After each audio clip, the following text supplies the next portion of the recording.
राहुल गांधी की press conference के बाद ज्ञानेश कुमार जिन वोट चोरों को बचा रहे थे, क्या उनमें से पहला वोट चोर ही पकड़ा गया? क्या वो खुद मीडिया के कैमरों के सामने आ गया, विक्टिम बनने की कोशिश करने लगा और राहुल गांधी पर एफआईआर करने की धमकी देने लगा?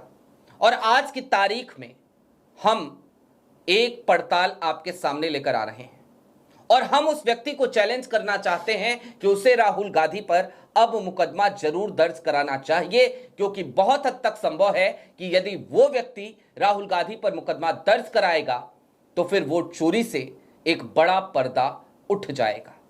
नमस्कार, मैं स्वप्निल और आप मुद्दा देख रहे हैं। दोस्तों, आगे बढ़े उससे पहले एक छोटी सी अपील है। पहली चीज तो ये कि मुद्दा इन दिनों एक गंभीर आर्थिक संकट से जूझ रहा है। एक तरफ हमारे मेन बैंक अकाउंट फ्रीज चल रहे हैं, तो दूसरी तरफ हमारे 2.5 साल पुराने चैनल को हमसे परमानेंटली छीन लिया गया है, परमानेंटली यूट्यूब से डिलीट कर दिया गया है। ऐसे में आज की तारीख में मुद्दा को डे टू डे ऑपरेशंस में काफी मुश्किलों का सामना करना पड़ता है। यदि आप सक्षम हो, यदि आप चाहें तो छोटी छोटी मदद मुद्दा की जरूर कीजिएगा। इसके लिए आप स्क्रीन पर दिख रहे क्यूआर कोड या फिर के नीचे दिख रहे यूपीआई नंबर का इस्तेमाल कर सकते हैं।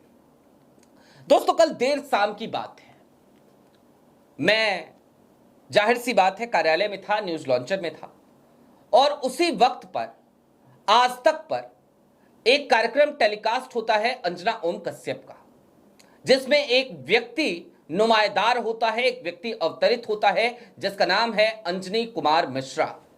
अंजनी मिश्रा के ये आरोप थे कि राहुल गांधी ने कल की अपनी प्रेस कॉन्फ्रेंस के दरअसल उनका मोबाइल नंबर सार्वजनिक कर दिया। उसके बाद अंजना ने कहा, आप आगे क्या करेंगे? सुरेंद्र राजपूत कांग्रेस के प्रवक्ता वो भी वहां मौजूद थे। सुरेंद्र जी ने भी कहा कि आपको एफआईआर करनी चाहिए, और उसके बाद अंजना ने कहा, बार बार दबाव डाला कि क्या आप एफआईआर करेंगे, और फिर उस व्यक्ति ने कहा, हां मैं राहुल गांधी के खिलाफ एफआईआर करूंगा। मैं अंजनी मिश्रा से कहना चाहता हूं, go, you should go, you should lodge a FIR right now and it's a challenge from my side। और मैं इतनी दावेदारी के साथ, इतनी जिम्मेदारी के साथ ये बात क्यों कह रहा हूं, अब जरा आपको ये बता दूं। अंजनी कुमार मिश्रा का नंबर कल मैंने पूरी पीडीएफ को खोजा जो कांग्रेस ने हमसे शेयर करी थी, मुझे उसका नंबर नहीं मिला। पूरी पीडीएफ खंगालने के बाद नहीं मिला। राहुल गांधी की 40 मिनट की उस प्रेस कॉन्फ्रेंस को पूरा देखा तो भी नंबर नहीं मिला, आपको भी नहीं मिलेगा। नंबर कैसे मिला पता है? दरअसल आज की तारीख में यदि अंजनी मिश्रा एफआईआर करेंगे तो हो सकता है तलवार उनके ऊपर ही गिरफ्तारी की लटके, हो सकता है तलवार ज्ञानेश कुमार के ऊपर लटक जाए, उनकी लचर व्यवस्था के ऊपर लटक जाए, और चुनाव आयोग पर जो सवाल उठ रहे हैं वो और ज्यादा पुख्ता हो जाएं। दरअसल अंजनी मिश्रा का मोबाइल नंबर के कॉलम में कहीं था ही नहीं। अंजनी मिश्रा कल से जो छाती अपनी पीट रहे थे वो इसी बात पे तो पीट रहे थे, उनका नंबर सार्वजनिक हुआ। मैं कहना चाहता हूं कि आपका मोबाइल नंबर नहीं था, वो तो किसी यूजर का मकान संख्या था जिसको सार्वजनिक कर दिया गया था। आपकी स्क्रीन पर वो पीडीएफ है, उस पीडीएफ का वो हिस्सा है, जरा इस हिस्से को गौर से देखिएगा। ये अंजनी मिश्रा दरअसल कौन है अब ये भी जान लीजिए। इस पीडीएफ के हिस्से में आपको दिख रहा होगा मकान क्रमांक के आगे एक नंबर लिखा हुआ है। इस नंबर को हमने थोड़ा सा ब्लर कर दिया है, जानबूझकर किया है ताकि आप तक वो नंबर ना पहुंचे, और ये एथिकल भी नहीं है कि हम सार्वजनिक करें इस नंबर को।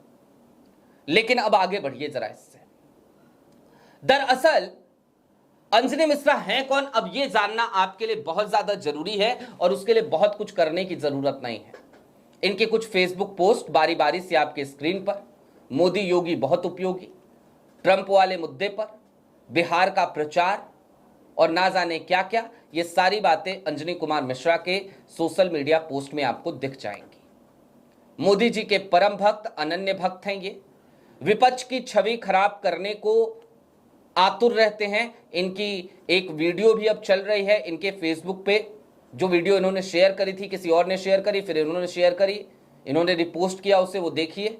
आपकी स्क्रीन पर चल रही है, किस तरीके से विपक्ष की छवि को खराब करने वाले व्यक्ति हैं अंजनी मिश्रा। अब ये जो अंजनी मिश्रा हैं, इनके बारे में कुछ और तफसील से जान लीजिए, लेकिन उससे पहले एक बात रिकॉल कर लीजिए। कल की तारीख में राहुल गांधी ने एक बड़ा दावा किया था, और दावा क्या, उसके पीछे उन्होंने सबूत दिखाए थे।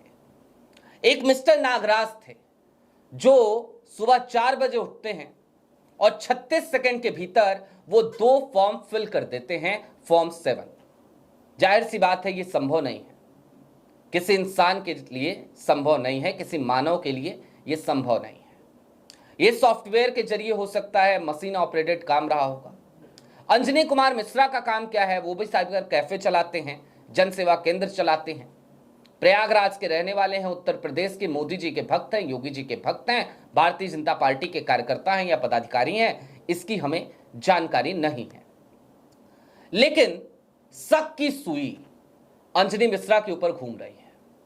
प्रयागराज के रहने वाले अंजनी मिश्रा का नंबर आखिरकार महाराष्ट्र के राजौरा में क्या कर रहा था? महाराष्ट्र के राजौरा में आखिरकार वो फॉर्म क्यों फिल कर रहे थे? और यदि वो नहीं कर रहे थे तो फिर मकान संख्या की जगह पे उनका नंबर कैसे आया? भाई, चुनाव आयोग तो चुनाव आयोग है, कभी कहता है 00 नंबर हो सकता है। ये अंजनी मिश्रा ही खुद अपने एक फेसबुक पोस्ट में वीडियो शेयर करते हैं और कहते हैं कि एसआईआर को लेकर एक सच्चाई जान लीजिए। जो रूरल एरियाज हैं, ग्रामीण इलाके हैं, वहां पर कई बार ऐसा हो जाता है कि नंबर नहीं होते मकान के, तो मकान की संख्या 0 हो जाती है। हालांकि वो वहां पर रूरल नहीं रूलर बोल रहे थे। जो उनके फेसबुक पोस्ट दिखाया उसमें भी काफ़ी सारी त्रुटियां थी हिंदी की। ये सारे काम अंजनी मिश्रा के हमने आपको दिखा दिए, सारे कारनामे आपको दिखा दिए। अब दोस्तों चलते हैं जरा मूल सवाल पर। क्या राहुल गांधी ने कल की प्रेस कॉन्फ्रेंस में नंबर सार्वजनिक किया? जवाब है नहीं। राहुल गांधी ने कल की तारीख में जो प्रेस कॉन्फ्रेंस करी, पूरी प्रेस कॉन्फ्रेंस के दौरान जो पीपीटी थी, वो पीपीटी एज इट इज हमारे पास कांग्रेस की तरफ से आ चुकी है। कल ही आ गई थी, उस पीसी के दरमियान ही आ गई थी। उस पूरी पीपीटी में जहां जहां भी मोबाइल नंबर्स के कॉलम्स थे, हर जगह पर कांग्रेस ने उन नंबर्स को ब्लर कर दिया था।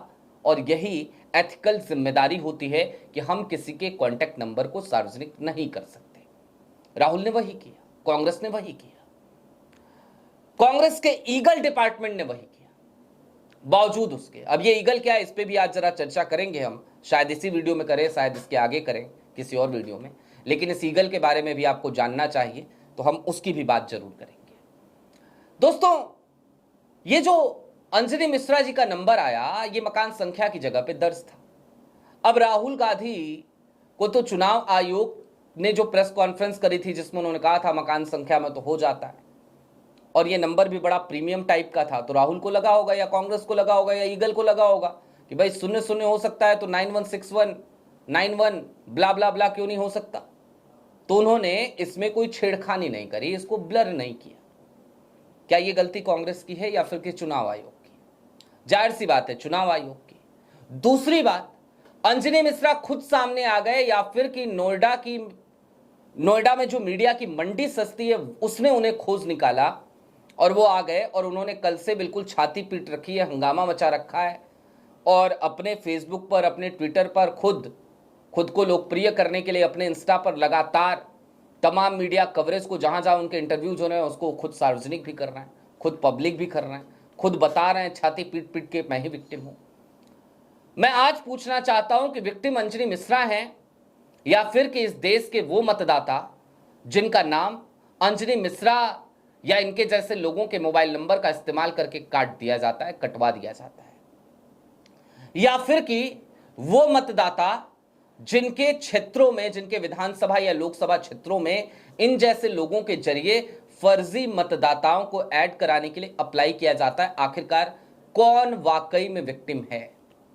दोस्तों, कल की तारीख में राहुल गांधी ने अपनी प्रेस कॉन्फ्रेंस के दौरान बताया था कि कर्नाटका सीआईडी बार बार चुनाव आयोग से 3 चीजें मांग रही है। एक डेस्टिनेशन आईपी, एक डिवाइस डेस्टिनेशन पोर्ट, और तीसरा ओटीपी ट्रेल्स। चुनाव आयोग बार बार वो 3 चीजें देने से इनकार कर रहा है, मना कर रहा है, और मना तो नहीं कर रहा, ये कह दीजिए दे नहीं रहा है। सीईओ कर्नाटका की चिट्ठी आ चुकी है। सीईओ कर्नाटका की चिट्ठी में भी बार बार चुनाव आयोग से इस बात का जिक्र किया गया है कि भाई जो सीआईडी है वो हमसे मांग रही है, आप हमें ये चीजें मुहैया करा दें। लेकिन अपने कर्नाटक के अधिकारी को भी, मुख्य निर्वाचन अधिकारी को भी ज्ञानेश कुमार वो तमाम डिटेल्स देने को तैयार नहीं है। इनसे पहले राजीव कुमार भी नहीं दे रहे थे। मामला 2023 का है, आज कल या परसों का नहीं है।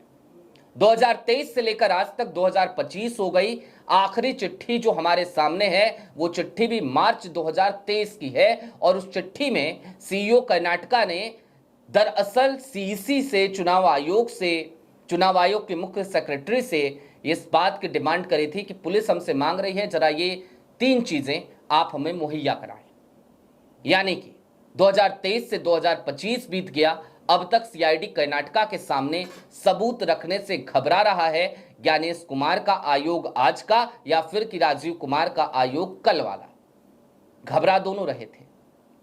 और उसके बावजूद ये राहुल गांधी की पीसी पर सीधे उसे बेसलेस कहते हैं, सीधे कहते हैं कि इसमें फैक्ट नहीं है। और अंजनी कुमार मिश्रा जैसे लोगों को खुद गोदी मीडिया खोज कर सामने लाता है, जो मोदी और योगी और भारतीय जनता पार्टी के भक्त हैं, और जो साइबर कैफे चलाते हैं, जिनके ऊपर शक की सुई घूमती है। मुझे तो लगता है सीआईडी कर्नाटका को अंजनी कुमार मिश्रा की जांच करनी चाहिए। अंजनी कुमार मिश्रा एफआईआर कराएं या फिर कि ना कराएं। हालांकि चैलेंज है अंजनी जी, आपको एफआईआर करानी चाहिए, जाइए। अब फिर से कह रहा हूं, you should go, you should lodge FIR. आपको यह पड़ताल कैसी लगी हमें कमेंट बॉक्स में जरूर बताइएगा। अभी के लिए दीजिए इजाजत। ऐसे ही तमाम अपडेट्स, तमाम डेवलपमेंट्स के लिए जुड़े रहिए मुद्दा के साथ। चलते चलते फिर वही अपील, चैनल पे नए हो तो सब्सक्राइब करते हुए जरूर जाइएगा। सक्षम हो तो छोटी छोटी मदद मुद्दा की जरूर कीजिएगा। बहुत शुक्रिया।